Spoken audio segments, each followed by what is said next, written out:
Bismillahirrahmanirrahim. Assalamualaikum warahmatullahi wabarakatuh. Halo rekan-rekan sekalian, mahasiswa Universitas Super Asia. Kembali bersama saya Andi Purwanto, mahasiswa Prodi Manajemen PJJ S1 MJ61. Kali ini akan menyampaikan presentasi dari mata kuliah Studi Kelayakan Bisnis sebagai tugas UAS dengan dosen penampu Pak Joko Suryanto, SEMM CPOD.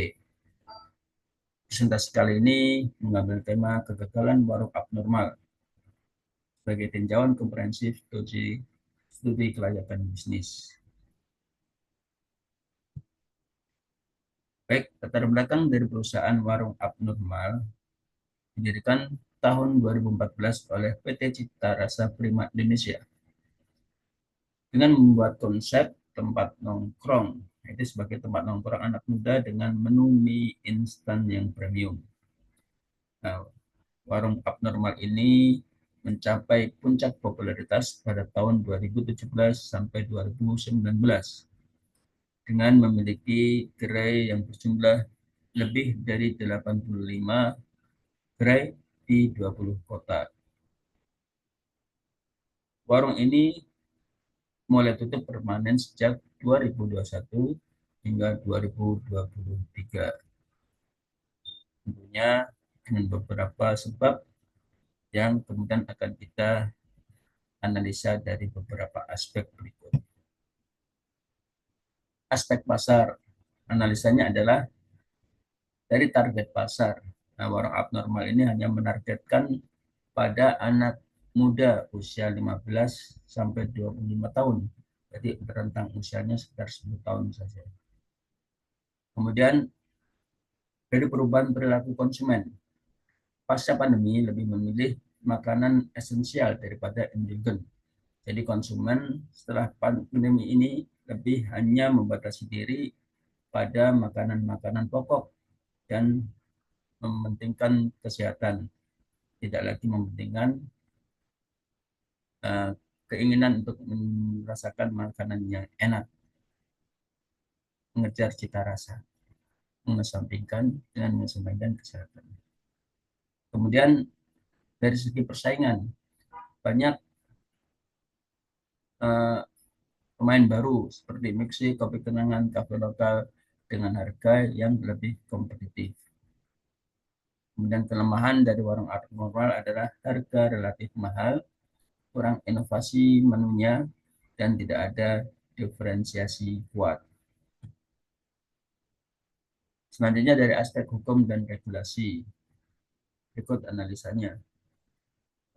Warung abnormal hanya patuh terhadap regulasi dasar, izin usaha, pajak, dan BPOM. Tapi dia kurang responsif terhadap regulasi baru, misalnya pajak digital, standar kebersihan pasca pandemi, dan sertifikasi halal dan keamanan pangan. Sehingga warung ini tidak dapat memanfaatkan insentif pemerintah untuk UMKM dan sektor F&B. Dari aspek teknis dan operasional, berikut adalah analisanya. Ekspansi warung ini terlalu cepat tanpa kesiapan operasional, terlalu bernafsu. Kemudian biaya sewa tinggi di lokasi strategis, jadi hanya mengejar strategis, tidak mempertimbangkan harga. Kemudian interior mewah tapi tidak efisien, kualitas layanan dan menu tidak konsisten antar gerai, kemudian sistem supply chain dan pelatihan SDM belum optimal. Selanjutnya aspek manajemen dan SDM. Analisanya adalah struktur manajemen terlalu top down. Jadi diktator, tidak memikirkan bagaimana respon dari bawahan. Kemudian minim inovasi dan adaptasi terhadap tren. Tidak ada strategi turnaround saat mulai sepi. Kemudian PHK massal dan penutupan gerai dilakukan tanpa komunikasi yang baik.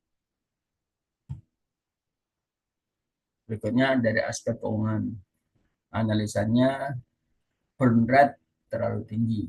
Jadi biaya promosinya tinggi, kemudian biaya sewa juga tinggi, dan biaya interior tinggi. Kemudian pendapatan stagnan, tidak mencapai break even. ROI rendah, sehingga investor mulai menarik diri dan tidak ada strategi monetisasi jangka panjang. Berikut adalah studi kasus aplikatif dari salah satu gerai warung abnormal yang ada di wilayah Gresik. Warung ini dibuka pada tahun 2018, kemudian tutup pada Maret 2021 karena dampak pandemi, jadi tidak bertahan hingga 3 tahun. Sebabnya karena dampak pandemi, sehingga traffic menurun drastis, income tidak mencukupi untuk biaya operasional. Kemudian tidak ada pivot model bisnis atau digitalisasi. Nah, selanjutnya adalah rekomendasi strategis. Nah, berikut beberapa rekomendasi yang disampaikan. Pertama, reposisi pasar. Jadi pasar harus fokus pada value dan harga yang terjangkau. Yang kedua, efisiensi operasional. Harus mengurangi biaya tetap, kemudian membuat desain yang minimalis, yang tidak memerlukan biaya yang besar. Kemudian model hybrid, nah, mulai mencoba cloud kitchen dan delivery only. Berikutnya adalah digitalisasi, loyalty aplikasi, pemesanan online, analitik pelanggan. Yang terakhir, manajemen adaptif. Jadi manajemen harus melibatkan gerai dan pelanggan dalam membuat atau mengembangkan inovasi. Penutup kesimpulannya adalah bahwa popularitas awal itu bukan jaminan keberlanjutan sebuah bisnis. Kemudian studi kelayakan bisnis harus dilakukan secara menyeluruh dan berkelanjutan. Warung abnormal menjadi pembelajaran penting bagi startup F&B lainnya termasuk kita. Sekian, terima kasih atas perhatian teman-teman. Silakan tulis pertanyaan atau masukan di sesi diskusi. Terima kasih. Assalamualaikum warahmatullahi wabarakatuh.